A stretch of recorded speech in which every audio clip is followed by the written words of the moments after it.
two 30-year tax abatements for the NJCU West Campus redevelopment gets final passage from Jersey City Council. Dr. Sue Henderson, president of NJCU, explains why supporting the two ordinances would be beneficial to the city of Jersey City. I want to talk a little bit about what this project will do for the community.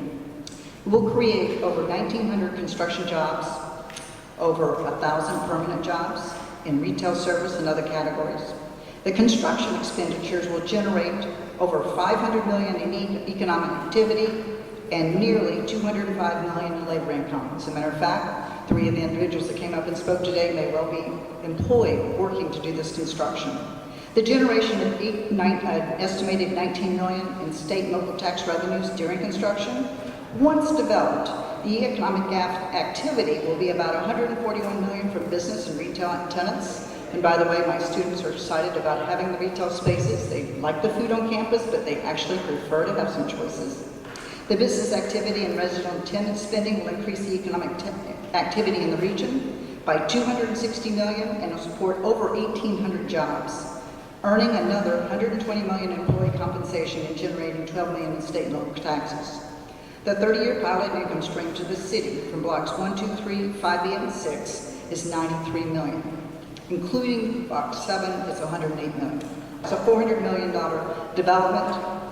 It's 630 apartment units. It's got retail and it's got parking spaces. We have completed the student housing and there are students living in it as we speak. These are campers from across the world, as well as if you were involved in the peace train that was here last week, we housed the students. The future phases, and this is what is of primary interest to me, is the Center for Music, Dance, and Theater.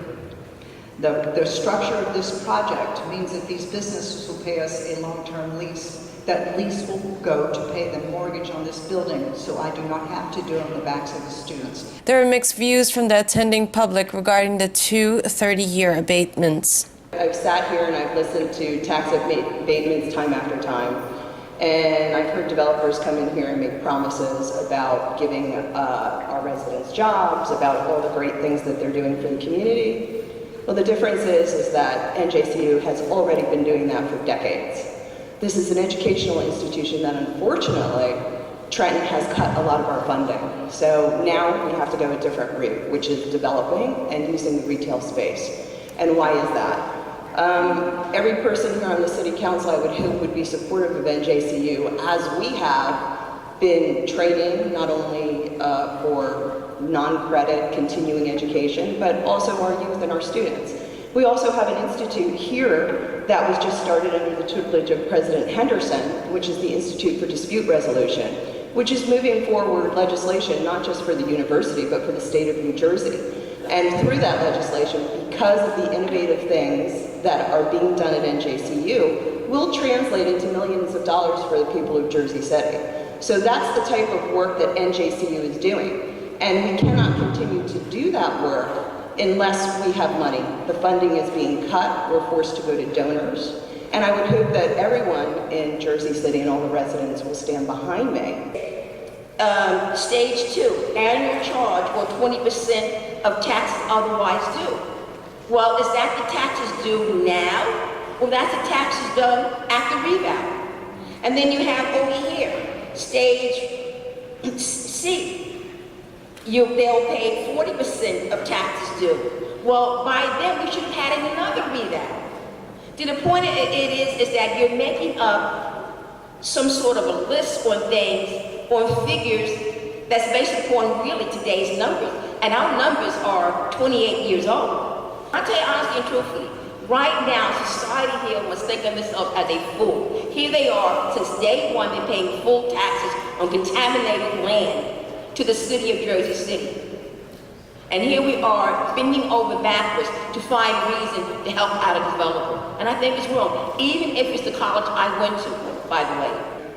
But in this particular case, if the city of Jersey City is going to give anyone at all any abatement, the value of the property should be based on the new reval value.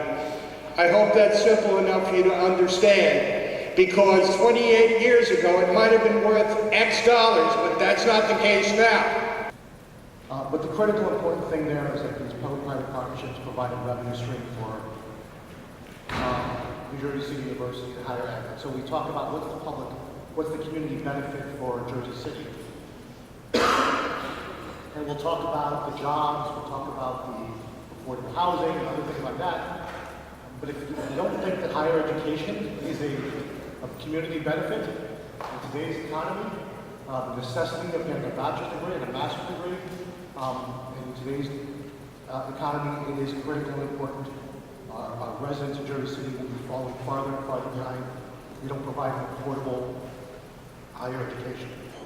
The vote for both ordinances was 8-0, with Ward F Councilwoman Diane Coleman absent. Hudson County View, the eye of the community.